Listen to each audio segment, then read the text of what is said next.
Boa tarde a todos os irmãos do canal Semeador. Eu sou o pastor Jorge Andrade e lhes desejo saúde e paz. Está aqui conosco meu sobrinho Braia, da Assembleia de Deus Missão, né? Pastor Hermes. Eu sou o pastor Jorge Andrade, fundador da Igreja Assembleia de Deus Pentecostal, Ministério Restaurando Vidas, ali no bairro Guaraituba, na rua Atalaia, número 342. E hoje nós decidimos fazer esse vídeo aí com perguntas e respostas bíblicas, né? O meu sobrinho Brian, né? Ele tem algumas dúvidas sobre a palavra de Deus e ele há de fazer as perguntas e, na medida do conhecimento que o Senhor tem me dado, eu hei de responder essas perguntas, né? Uma das perguntas que o Brian fez é sobre escatologia. É isso, Brian? Qual que é a pergunta? Só dos irmãos aí. Dá a paz do Senhor para os irmãos? Para o Senhor, irmãos. Então, como meu tio disse, eu estaria fazendo uma pergunta para ele que estava em dúvida. Minha pergunta é assim: o que é escatologia? Escatologia bíblica? Seria isso? Isso. Então, Brian, o que é escatologia? Pois bem, amados irmãos de Brian, escatologia é um termo constituído de duas palavras gregas, escatos e logia, que traduzem por últimas coisas, ou tratado, ou estudo. Assim, a escatologia é o estudo das últimas coisas. Vamos falar sobre o campo da escatologia bíblica. A escatologia bíblica, amados, tem a sua base na revelação divina. A Bíblia é a revelação da vontade de Deus à humanidade. E, inicialmente, Deus escolheu a semente de Abraão, a saber, o povo de Israel, para revelar a sua vontade.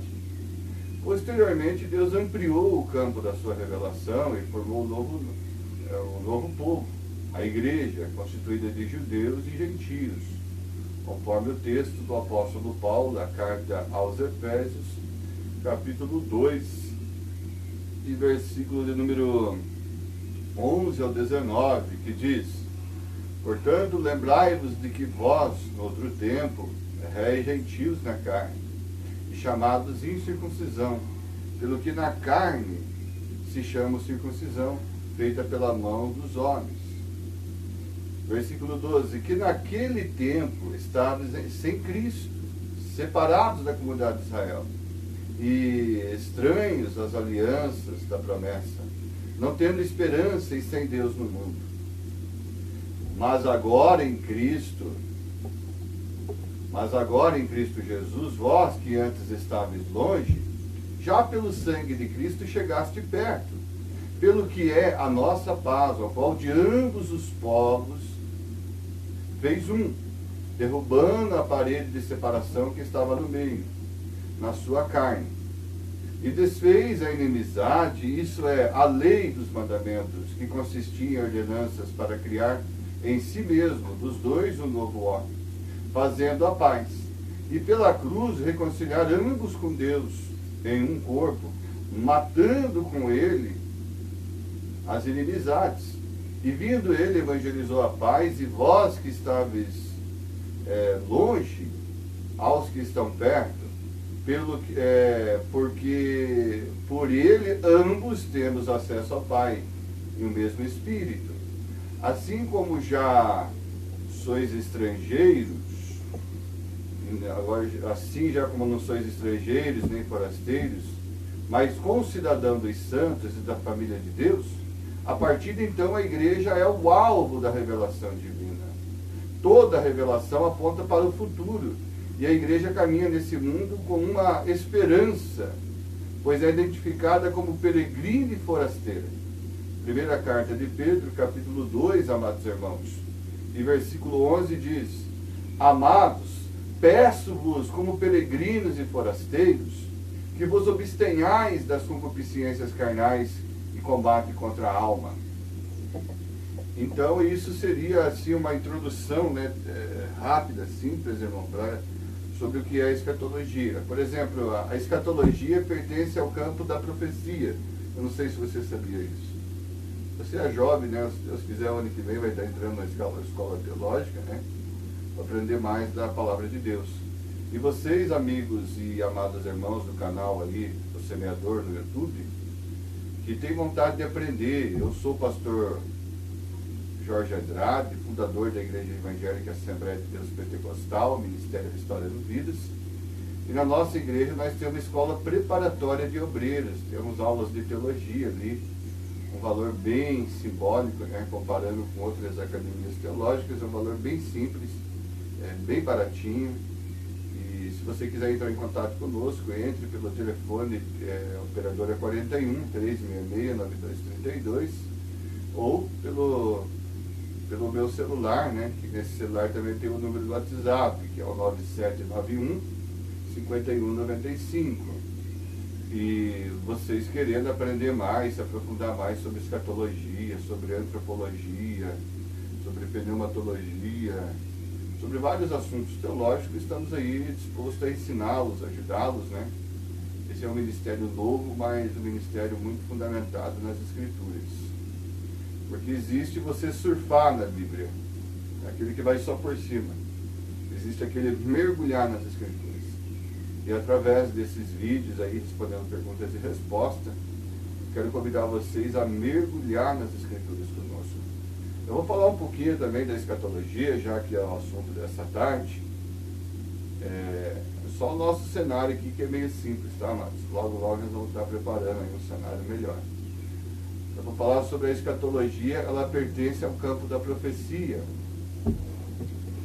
E tudo isso que eu estou falando para vocês, eu tenho a minha apostila, né, que eu escrevi sobre escatologia, sobre o que a Bíblia não diz, pregadores e mestres dizem, sobre o Espírito Santo, os dons espirituais. Então tem muitos assuntos aí que quem tiver vontade de aprender, entre em contato conosco, venha visitar a nossa igreja.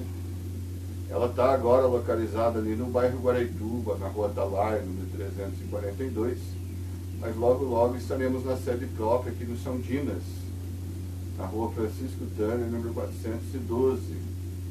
E vai ser um prazer imenso vê-los ali, a participar das escolas dominical, das escolas preparatórias de obreiros.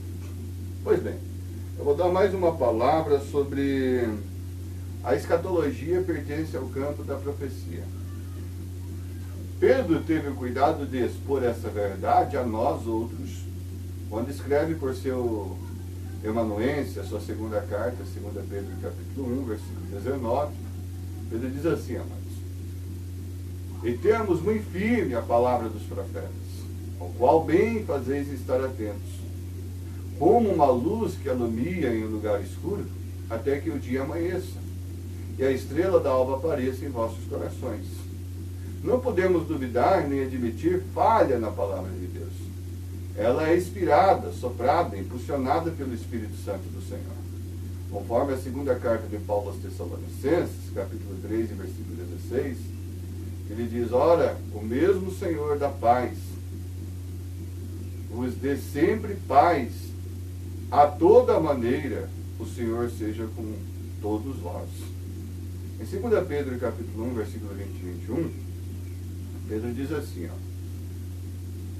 sabendo primeiramente isto, que nenhuma profecia da Escritura é de particular interpretação, porque a profecia nunca foi produzida por vontade de homem algum, mas os homens santos de Deus falaram inspirados pelo Espírito Santo. Em 2 Timóteo, capítulo 3, versículos 16 e 17, diz que toda a Escritura é divinamente inspirada, proveitosa para ensinar, redarguir, corrigir, instruir toda justiça, para que o homem de Deus seja perfeito, perfeitamente instruído para toda boa obra. A Bíblia diz em Romanos 15, versículo 4, se eu não me engano, diz que tudo que foi escrito, para o nosso ensino foi escrito, para que pela paciência e consolação das Escrituras tenhamos esperança. Então, amados, aí um pouquinho sobre a parte profética, né, da escatologia, eu quero falar sobre os 3 grupos de pessoas na profecia bíblica. Presta atenção. 3 grupos de pessoas na profecia bíblica. O texto base está em 1 Coríntios, capítulo 10, versículo 31, que diz: portanto, quer comais, quer bebais, ou façais outra qualquer coisa, fazei tudo para a glória de Deus. O plano profético de Deus na história. Quem são os judeus, amados? Os judeus são a descendência física de Abraão. Os gentios, as nações, e a igreja, descendência espiritual de Abraão.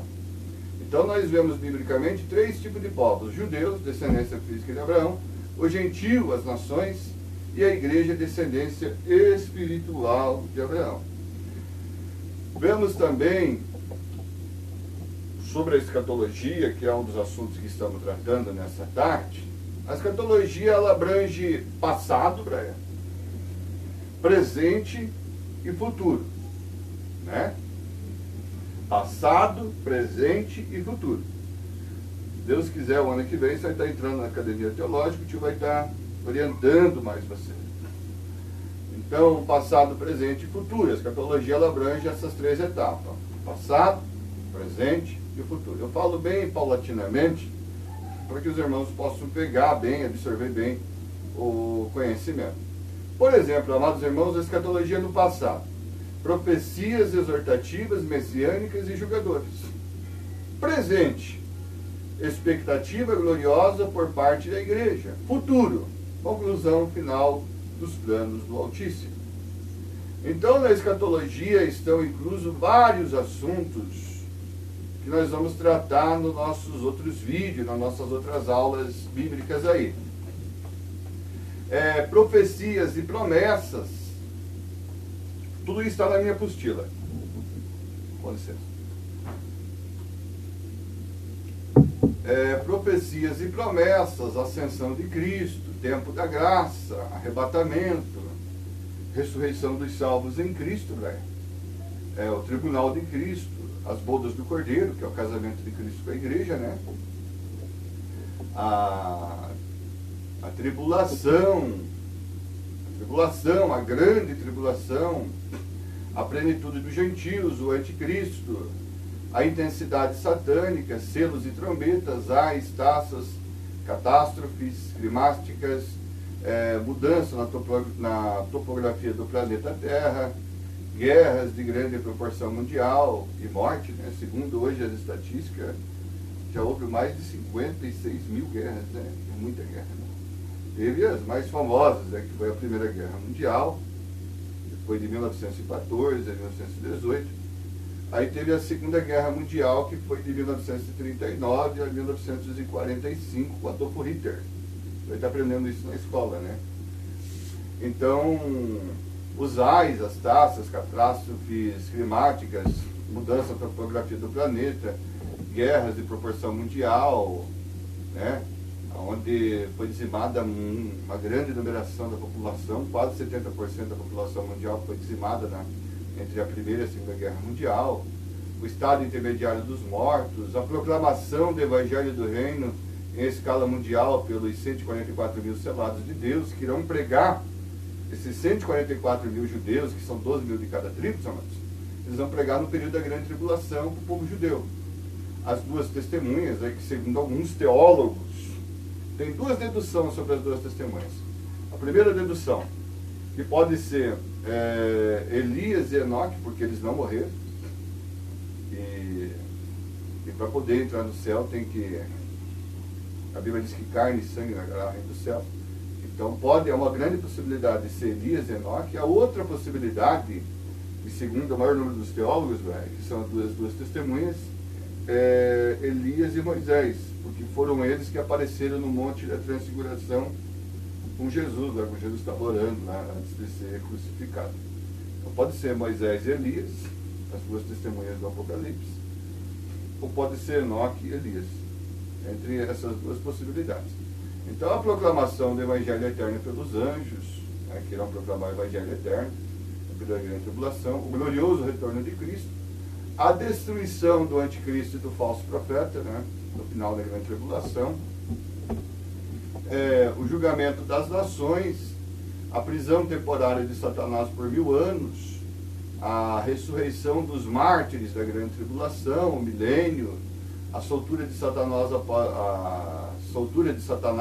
os 1000 anos, a última guerra promovida por Satanás contra Deus e seu filho, Gog e Magog, a grande ceia de Deus e do seu Cristo, né? A eterna prisão de Satanás, a ressurreição para a condenação, a remoção do Hades, que é o inferno temporário, lugar de tormento, Hades, na palavra grega, e Seol, na palavra hebraica, que é o inferno temporário, né? O lugar de tormento, da morte. Então, esse Hades será removido para dentro do lago de fogo, está entendendo? No juízo final, a destruição nos sugere a eliminação desse universo, mas uma nova criação por parte do Criador. A cidade santa, as bem-aventuranças eternas em Cristo, a entrega do reino por Jesus ao Pai. Então, tudo isso aí, né? Tem mais uma das partes que eu estou deixa eu lembrar aqui. As bem-aventuranças eternas de Cristo, a entrega do reino por Jesus ao Pai, o dia eterno e o estado eterno. Entendeu? Então aí eu dei um resumo sobre escatologia, né? E esse vídeo aí eu espero que os irmãos tenham aprendido alguma coisa, né? A gente vai estar fazendo outros vídeos e que vai ser de grande importância aí para o espiritual dos irmãos. Eu quero estar citando 2 textos assim básicos, né? Sobre o arrebatamento da igreja também. O primeiro desses textos, ele está em João capítulo 14, versículo 3, que diz, não se turbe o vosso coração, credes em Deus e credes também em mim, na casa do meu Pai, disse Jesus. Há muitas moradas, e se não fosse assim, não vos teria dito, vou vos preparar lugar.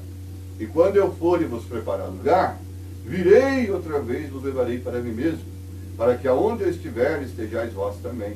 E outro texto que é bem famoso sobre arrebatamento, é em 1 Tessalonicenses, capítulo 4, versículo 16 a 18, que diz assim, porque o mesmo Senhor descerá do céu, com alarido, com voz de arcanjo, com trombeta de Deus, e os que morreram em Cristo ressuscitarão primeiro. Depois nós, os que ficarmos vivos, seremos arrebatados juntamente com eles nas nuvens, a encontrar o Senhor nos ares. E assim estaremos sempre com o Senhor. Portanto, consolai-vos uns aos outros com essas palavras. A certeza do arrebatamento vem do próprio Senhor Jesus, dono da igreja. Existem 3 escolas distintas, amados, de interpretação a respeito do arrebatamento. A primeira escola que estuda sobre o assunto de escatologia, que é a visão até que a igreja presbiteriana defende, é a pós-tribulacionista, né? O tio já comentou com você. A visão pós-tribulacionista, essa escola acredita que a igreja terá que passar pela tribulação, então logo após a mesma será tirada do mundo por Cristo. A segunda escola, amados, é a escola midi-tribulacionista. E ele se baseia no texto de Daniel, capítulo 9, versículo 27, que diz assim, ele firmará uma aliança com muitos, uma semana, e na metade da semana, essa parte que eles pegam, na metade da semana, eles acreditam que a igreja é arrebatada no meio da grande tribulação. Na metade da semana fará cessar o sacrifício, a oração, sobre a asa das abominações virá o assolador. Isso até a consumação. E o que está determinado será derramado sobre o assolador. Interpretação isolada do texto. Os midi-tribulacionistas acreditam que a igreja será tirada do mundo no meio da tribulação, após 3 anos e meio. A grande tribulação será um período de 7 anos. Após 3 anos e meio, a igreja será tirada segundo a visão midi-tribulacionista. Do início do Império Mundial do Anticristo. Eu não sou pós-tribulacionista, irmãos, e nem sou midi-tribulacionista. Eu sou pré-tribulacionista, eu sou dispensacionalista, eu sou pré-milenista. Eu, como pré-tribulacionista, que é a corrente que eu defendo, que eu acho que é a mais aceita e mais bíblica, o pré-tribulacionista, veja bem, a maioria dos teólogos pentecostais aceitam e acreditam que a igreja não passará pela grande tribulação, mas que será tirada antes desse mundo tenebroso pelo seu amado noivo. Afinal, irmãos? Com qual propósito Cristo deixaria a sua igreja no mundo para sofrer num período onde o próprio Satanás estará reinando através do homem do pecado? Que noivo, irmãos, entregaria sua noiva para sofrer nas mãos do outro homem? Então, por esses motivos, pela essa questão de lógica, eu acredito que a igreja não passará pela grande tribulação, e não só pela questão de lógica, porque, no meu ver, é a visão mais bíblica que existe. Entendeu? Por quê? Veja, eu vi uma vez o irmão falando assim, irmão, mas daí não tem graça, a igreja nem vai sofrer. Mas que noivo deixaria sua noiva sofrer nas mãos do pecado? Por quê? A Bíblia vai dizer em 1 Tessalonicenses 5:9, porque Deus não nos destinou para a ira, mas para a aquisição da salvação por nosso Senhor Jesus Cristo. Em 1 Tessalonicenses capítulo 1, versículo 9 e 10, diz, porque eles mesmos anunciam de nós qual entrada que tivemos para convosco, e como dos ídolos vos converteste a Deus, para servir ao Deus vivo e verdadeiro, e esperar dos céus o seu Filho, a quem ressuscitou dentre os mortos, a saber, Jesus, que nos livra da ira futura. Então, Deus vai nos livrar da ira futura. Deus não vai deixar que a gente sofra a ira futura. A Bíblia também vai fazer eco, essa passagem de Tessalonicenses, vai fazer eco com outra passagem bíblica, que é em Romanos capítulo 5, versículo 9, que diz, logo, muito mais agora, tendo sido justificados pelo seu sangue, seremos por ele salvos da ira. E o texto que é o mais forte nosso aqui, é em Apocalipse 3:10, que diz, como guardaste a palavra da minha paciência, também eu te guardarei da hora da tentação, que há de vir sobre todo mundo, para tentar os que habitam na terra. Então, essa palavra arrebatamento, ela tem dois termos, né? Duas palavras gregas relativas ao arrebatamento. A primeira é parousia. Parousia significa chegada rápida, presença, visita. Ocorre 24 vezes. A parousia abrange e pode referir-se tanto à vinda de Cristo para a igreja, como para o mundo. Entretanto, a palavra epifaneia é um termo que significa a volta de Cristo à terra de modo mais direto, porque diz respeito à sua manifestação pessoal ao mundo. Então, epifaneia, manifestação, vir a luz, resplandecer ou brilhar. É a volta pessoal de Cristo que se manifesta ao mundo em forma esplêndida, visível e gloriosa. Tem gente que confunde arrebatamento com a vinda de Cristo visível. Não são coisas, amados, distintas. Entendeu? Arrebatamento será invisível. Será visível para a igreja e visível para o mundo. Agora, a epifaneia, que é a vinda gloriosa de Cristo, ele virá e todo olho verá. Conforme o texto de 2 Tessalonicenses 2, versículo 8, 1 Timóteo 6,14, 2 Timóteo 4, versículo 6 ao 8. Então, na parousia, Cristo virá até e sobre as nuvens para buscar a sua igreja, invisível ao mundo impenitente. Agora, na epifaneia, Cristo virá como Rei dos reis e Senhor dos senhores, para destruir os inimigos e estabelecer o seu reino milenar na terra. Amém, amados? Eu sou o pastor Jorge Andrade, e lhes desejo saúde e paz. E quero estar deixando meus contatos aí, que é o telefone, né? O operadora é 41, é o 9791-5195, para palestras, ensinamentos. Estamos aí à disposição de todos. Graça e paz a todos, em nome de Jesus. Quer dar uma despedida para os irmãos, né? Estava quase dormindo. Despeça dos irmãos. Tchau, obrigado por ter visto esse vídeo. Eu e o tio gravando. E te desejo boa saúde.